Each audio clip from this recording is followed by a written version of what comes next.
ja'alahu habiban ba'da an kana aduwa. Orang yang tobat ini dijadikan Allah kekasih yang dulunya adalah musuh. At-taib habibullah, orang yang tobat itu adalah habibullah, kekasihnya Allah. Nah, begitu kita tobat, Allah memanggil kita dengan panggilan ya habibi, wahai kekasihku. Yang keempat, ja'alahu naqiyyan minaz dzunub kaman la dzambalah. Allah bersihkan dirinya dari dosa.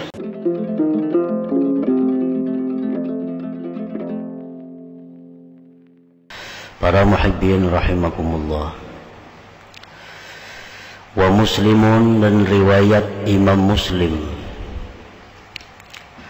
lallahu ashaddu faraha bitaubati abdihi hina yatubu ilaih min ahadikum kana ala rahilatih bi ardin falat fanfalatat min yadihi wa alaiha ta'amuhu wa sharabuhu fa'ayisa minha fa'ata syajaratan fattaja'a fi zilliha qad ayisa min rahilatih wa bainama huwa kadzalik idh huwa biha qa'imatan 'indah fa akhadha bi khitamiha thumma qala min shiddatil farah Allahumma anta 'abdi wa ana rabbuk akhta'a min shiddatil farah. Imam Muslim meriwayatkan hadis dari Rasulullah sallallahu alaihi wasallam bahwa beliau bersabda, sesungguhnya Allah bersangatan gembira dengan tobatnya seorang hamba ketika hamba itu tobat kepada Allah. Bersangatan gembira Allah itu melebihi dari gembiranya salah seorang kamu yang adalah dia di atas tunggangannya atau kendaraannya di padang Sahara. Kemudian lepas hilang itu kendaraannya, tunggangannya dari tangannya, sedangkan di atas tunggangan itu ada makanan dan minumannya, maka dia putus asa daripada tunggangannya itu. Lalu dia datang ke sebatang pohon, dia berbaring di naungannya pohon tadi, dan dia putus asa daripada tunggangannya yang hilang itu. Tatkala dia demikian, tiba-tiba muncul tunggangannya itu. Tiba-tiba ada tunggangannya itu berdiri di sisinya. Maka dia pegang tali kendalinya. Kemudian dia berkata dari bersangatan gembiranya itu, dia berkata, ya Allah, engkau hambaku, aku Tuhan engkau. Tersalah dia dari bersangatan gembiranya.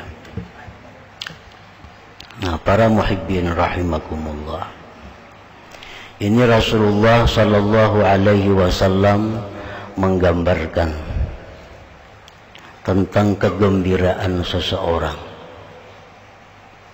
Orang ini bertunggangan kuda di padang Sahara.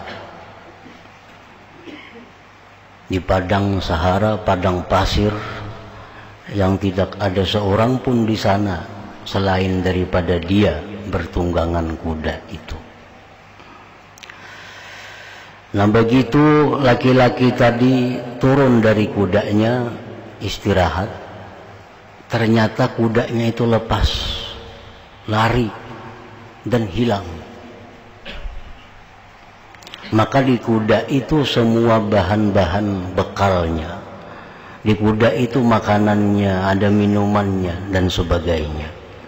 Kesana kemari mencari di padang pasir itu, dia kada bertemu dengan kudanya itu, dan dia sudah putus asa sehingga dia menyimpulkan bahwa kudanya itu tidak akan kembali lagi.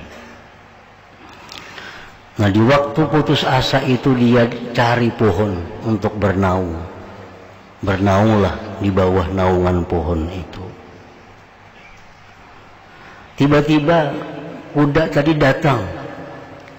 Tiba-tiba kuda tadi ada, masih lengkap dengan segala bekal yang ada di atasnya. Nah, kita bisa membayangkan betapa gembiranya hati pemuda tadi. Betapa gembiranya hati orang tadi. Karena sesuatu yang sudah putus asa tiba-tiba datang, tiba-tiba dapat dan selamat. Nah, tentu hatinya sangat gembira. Nah, dibandingkan dengan kegembiraan Allah, apabila kita bertobat kepadanya, maka Allah lebih gembira dari orang tadi. Jadi artinya, apabila kita melakukan suatu dosa, lalu kita bertobat kepada Allah, maka Allah itu sangat gembira, sangat suka menyambut kedatangan kita yang kembali, yang bertobat kepadanya setelah melakukan perbuatan maksiat atau dosa tadi. Nah, para muhibbin rahimakumullah, apa yang dimaksud dengan bersangatan gembira Allah Ta'ala itu? Apa artinya Allah Ta'ala itu bersangatan gembira bila mana kita bertobat kepadanya?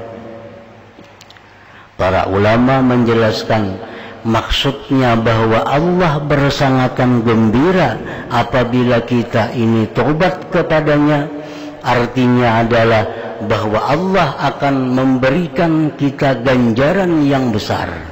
Allah memberikan kepada kita ganjaran pahala yang sangat banyak. Allah memberikan keutamaan-keutamaan yang sangat banyak.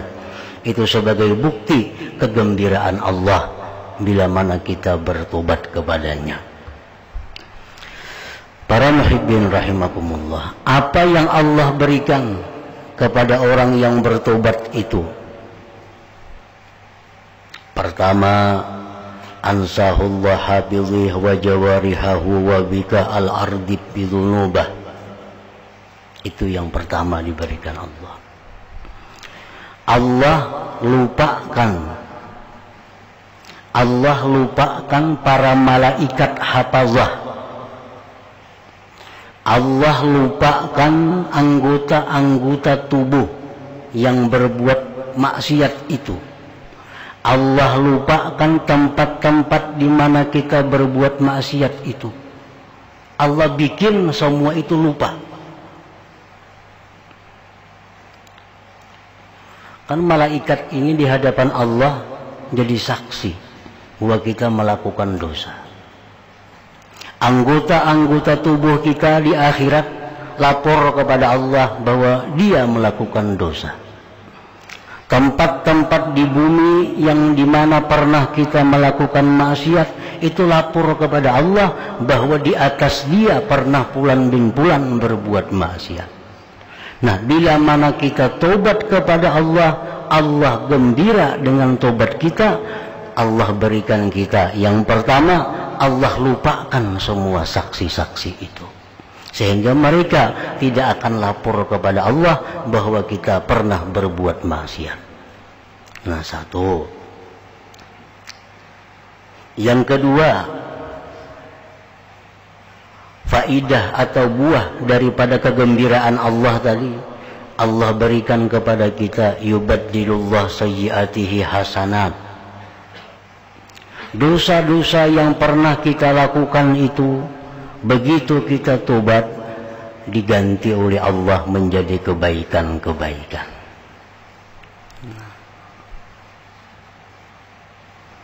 Dosa-dosa yang kita lakukan, banyak dosa yang kita lakukan, begitu kita tobat kepada Allah, itu diganti Allah dengan kebaikan.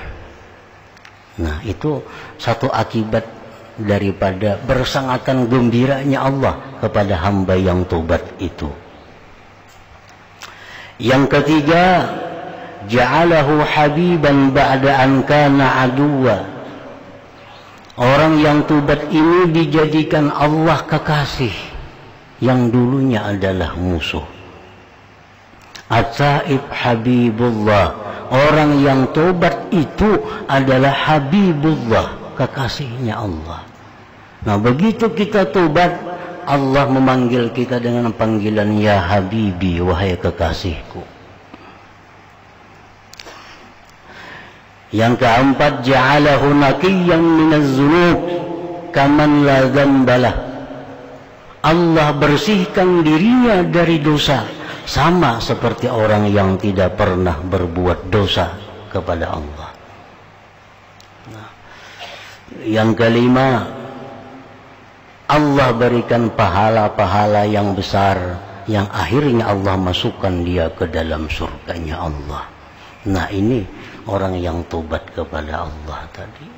Karena Allah sangat gembira, Allah berikan hadiah macam-macam kepada orang yang kembali kepadanya sesudah melakukan dosa dan maksiat tadi. Nah, para muhibbin rahimakumullah. Wa Tabarani bisanadin hasan man ahsana fima baqiya ghufira lahu ma madha wa man asaa fima baqiya ukhidha bima madha wa bima baqiya. Rasulullah sallallahu alaihi wasallam bersabda, barang siapa yang memperbaiki dirinya, barang siapa yang memperbaiki dirinya pada sisa umurnya, maka diampuni baginya dosa-dosa yang telah lalu. Dan barang siapa yang berbuat kejahatan pada sisa umurnya, maka dia disiksa dengan dosa-dosa yang telah lalu dan dengan dosa-dosa yang tersisa pada umurnya itu. Nah, para muhibbin rahimakumullah, orang ini umur sudah anggap misalnya 60 tahun. Nah, selama 60 tahun orang ini macam-macam maksiat dilakukan. Kemudian orang ini sudah umur 60 tahun, lalu dia memperbaiki diri. Memperbaiki diri dengan bertobat, dengan beramal salih. 3 tahun kemudian orang ini meninggal dunia. Nah, 3 tahun kemudian orang ini meninggal dunia. Maka Allah ampuni kejahatan-kejahatan yang telah lalu itu, karena dia memperbaiki diri di akhir-akhir masa hidupnya itu. Tetapi sebaliknya, apabila orang berbuat kejahatan di masa lalunya dan tidak ada memperbaiki diri, sehingga umur yang tersisa daripadanya itu digunakannya pula untuk kejahatan-kejahatan, maka dia disiksa dengan sebab dosa-dosa yang telah lalu dan dosa-dosa yang kemudiannya itu. Nah, para muhibbin rahimakumullah. Jadi kalau orang sudah umur misalnya 60 tahun, 70 tahun, apalagi lebih pada itu umur, nah sisa umurnya Anda itu baguskan diri. Sisa umurnya Anda itu manfaatkan untuk segala macam kebaikan. Bila ini bisa kita perbuat, maka otomatis akhlak perbuatan kita yang lalu itu dihapuskan oleh Allah yang tidak baiknya. Nah, ini yang disebut dengan husnul khatimah itu. Ini yang disebut dengan husnul khatimah. Artinya bagaimanapun kelakuan-kelakuan buruknya di masa lalu, tapi begitu akhir-akhir menjelang kematian dia berbuat kebaikan, nah ini orang yang disebut husnul khatimah. Artinya kesudahan yang bagus. Bila kesudahan yang bagus itu didapatnya, maka yang telah lalu itu kejahatan otomatis gugur dan hilang sendirinya.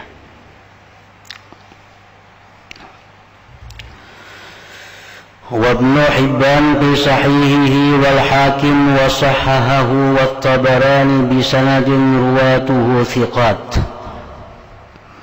أن معاذ بن جبل أراد سفرا, bahwa Mu'adz bin Jabal sahabat Rasulullah sallallahu alaihi wasallam hendak musafir. Faqala, maka Mu'adz berkata, ya Rasulullah, ausini,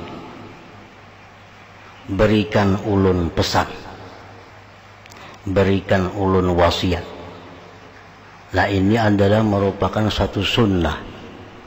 Orang yang hendak musafir itu disunatkan mendatangi orang-orang saleh.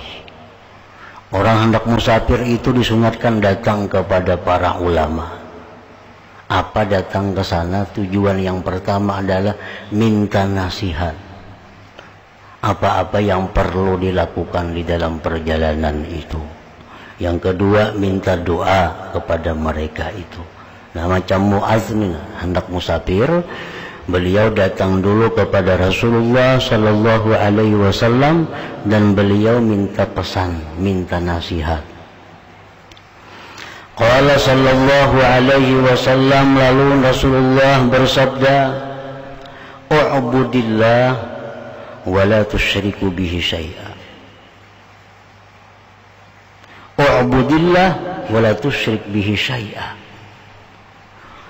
Wahai Mu'adz, sembahlah Allah dan jangan engkau mensekutukan dengan Allah itu sesuatu.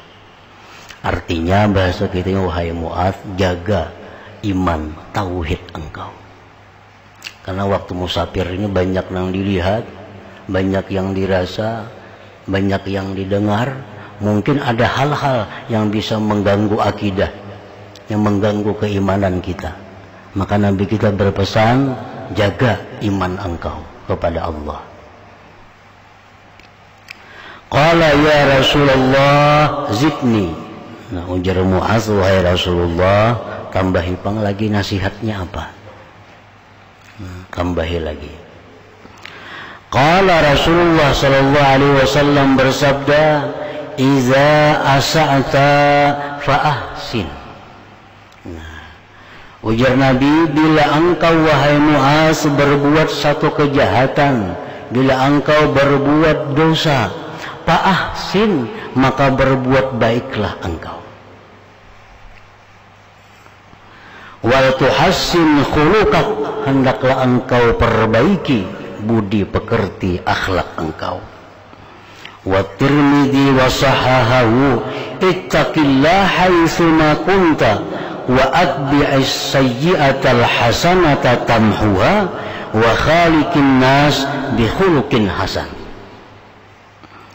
Ujar Nabi, takwalah engkau kepada Allah wahai Mu'adz, sekira-kira dimanapun engkau berada, baik di kampung, baik di jalan, baik di tempat tujuan musafir, takwalah kepada Allah. Yang kedua, iringkan perbuatan jahat itu dengan perbuatan baik. Niscaya perbuatan baik itu menghapus perbuatan jahat. Dan berakhlaklah engkau kepada manusia bihulukin hasan, dengan akhlak yang baik. Nah, itu pesan yang disampaikan Rasulullah sallallahu alaihi wasallam kepada Sayyidina Mu'adz waktu beliau hendak musafir. Para muhibbin rahimakumullah. Jadi hadis ini memberikan petunjuk kepada kita secara umum bahwa apabila kita melakukan satu dosa, maka segeralah iringi dengan perbuatan baik. Perbuatan baik itu macam-macam. Yang pasti dulu adalah tobat. Setelah berbuat kejahatan, maka iringkan dengan tobat dan perbuatan-perbuatan baik yang lain. Karena itu menghapuskan dosa yang kita perbuat tadi. Nah, artinya apa di sini? Bahwa Nabi kita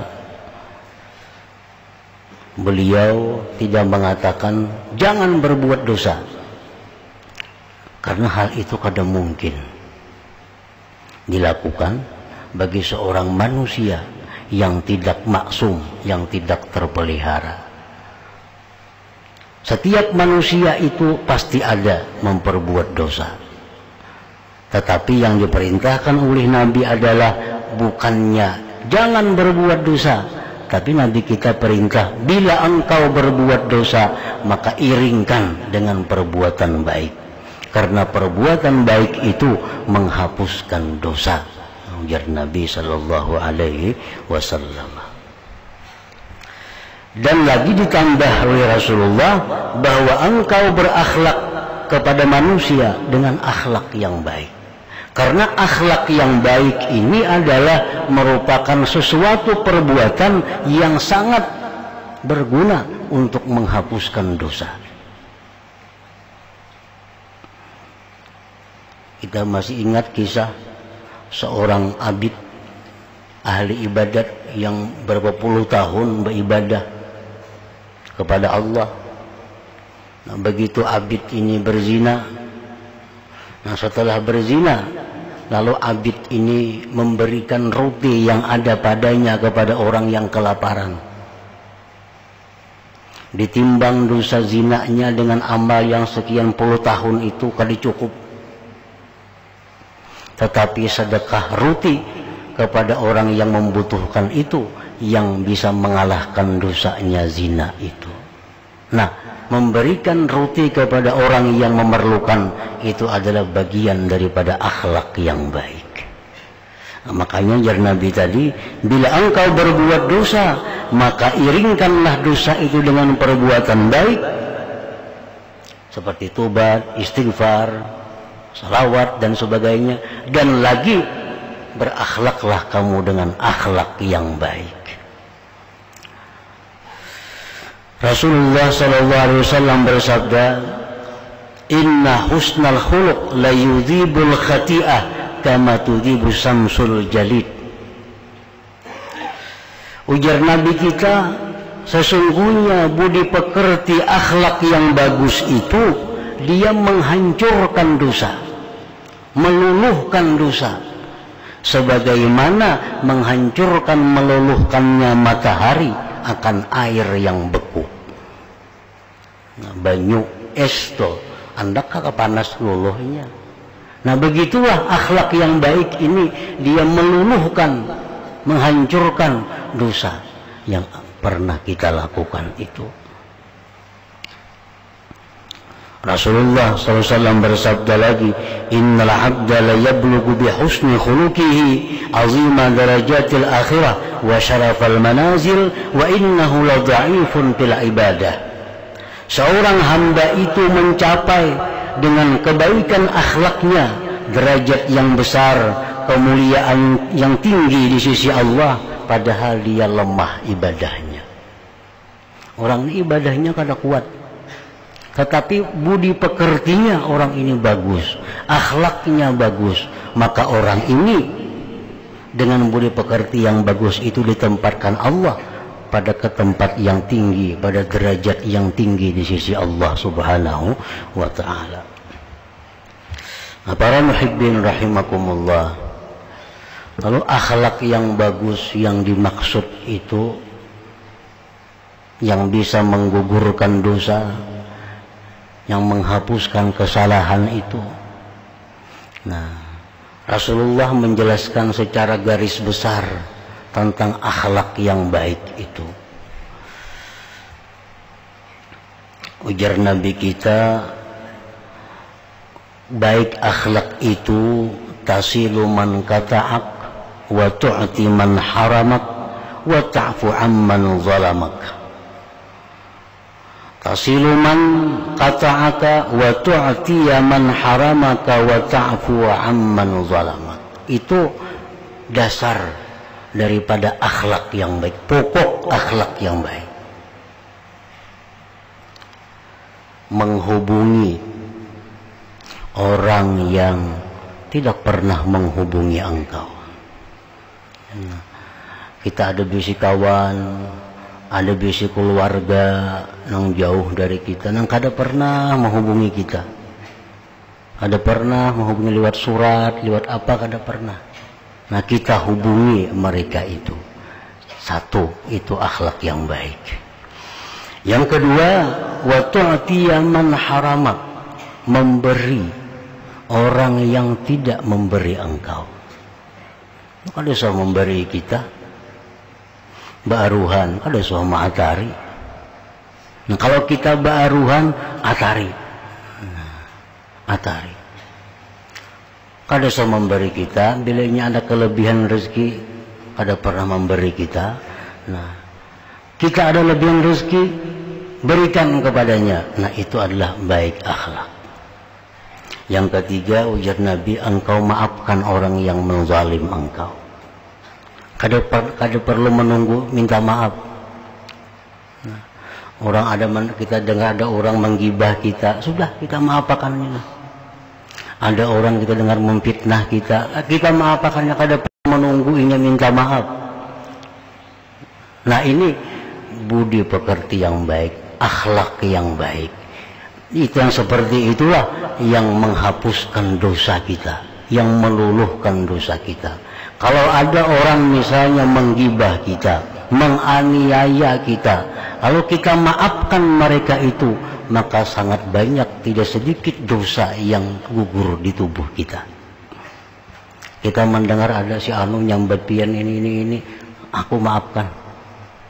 Nah, itu lebih baik daripada istighfar yang kita baca. Karena yang kita pakai itu adalah merupakan akhlakullahul a'zam, akhlak Allah yang besar.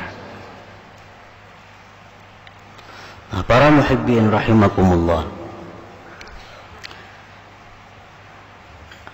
3 perkara itu pokok daripada akhlak yang baik. Nah, cabang-cabangnya pemurah, itu cabang-cabangnya.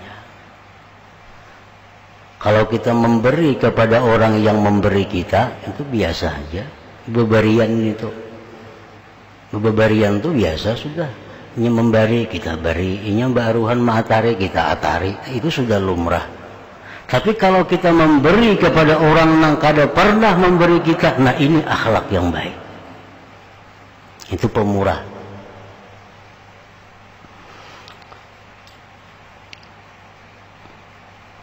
Itu cabang daripada akhlak yang baik.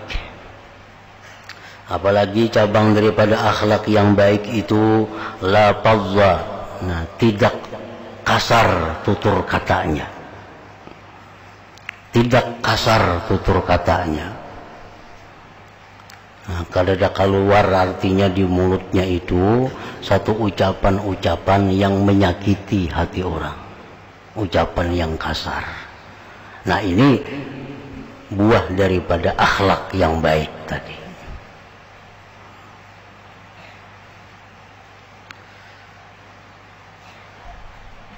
Termasuk dalam golongan akhlak yang baik itu adalah la yuhibbul jidal. Dia tidak suka berdebat. Nah, orang yang akhlaknya baik itu dia kada suka bertengkar, kada suka berdebat, kada suka bakakarasan ya kita. Kada suka berdebat.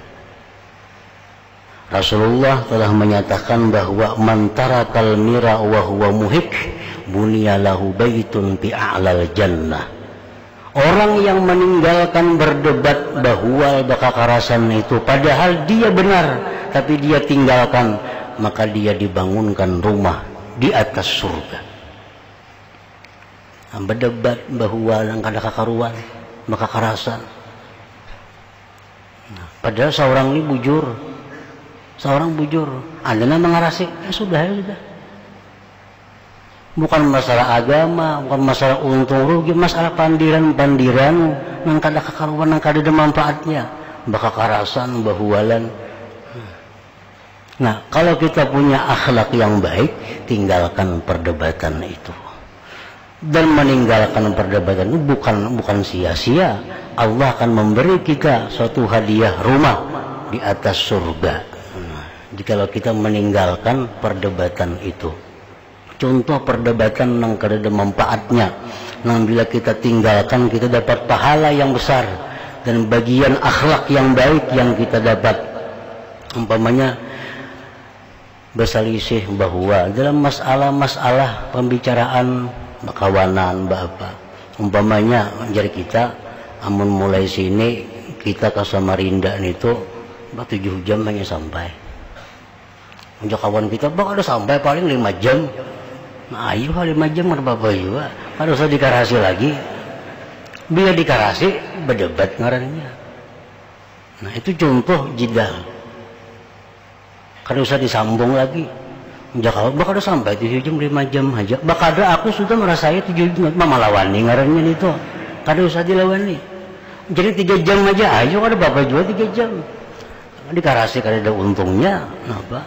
Nah, perdebatan nangka itu ada hal-hal kecil, tapi bila kita tinggalkan itu, kita meninggalkan itu, diberi Allah rumah di atas surga yang tinggi. Kenapa? Karena itu adalah merupakan budi pekerti yang baik, akhlak yang baik tadi. Nah, wa khaliqin nas bi khuluqin hasan, dan berakhlaklah engkau dengan manusia dengan akhlak yang baik. Akhlak yang baik, akhlak yang sempurna itu adalah akhlak yang dimiliki Rasulullah sallallahu alaihi wasallam. Nah, kita disuruh meniru akhlak beliau itu, seberapa persen kita bisa mengikuti akhlak baik beliau. Kalau 100% kada mungkin. Yang penting kita disebut oleh kebanyakan manusia bahwa kita punya akhlak yang baik. Nah, orang menilai belajar orang baik itu baik. Belajar orang itu kada baik, nah kita kada baik. Secara sempurna kita kada akan bisa berakhlak yang baik itu, karena itu hanya Rasulullah sallallahu alaihi wasallam. Cuma kita usahakan, kita perbaiki akhlak kita. Minimal jangan sampai kita ini disebut orang berakhlak yang kada baik. Itu aja. Jangan sampai disebut orang kita ini kikir, jangan sampai. Jangan sampai kita disebut orang penyinggungan, jangan. Jangan sampai kita disebut orang penyarikan, jangan. Jangan sampai disebut orang tungalih diurus, jangan. Itu contoh-contoh akhlak yang kada baik. Nah, akhlak yang buruk, akhlak yang tidak baik itu bukan sesuatu yang tidak berbahaya, bahkan sangat berbahaya. Rasulullah bersabda, innal abda la yablughu min su'i khuluqihi asfala darki jahannam. Seseorang itu dengan sebab akhlak buruknya dia sampai masuk neraka yang paling bawah. Akhlak buruk ini bukan hal yang inti.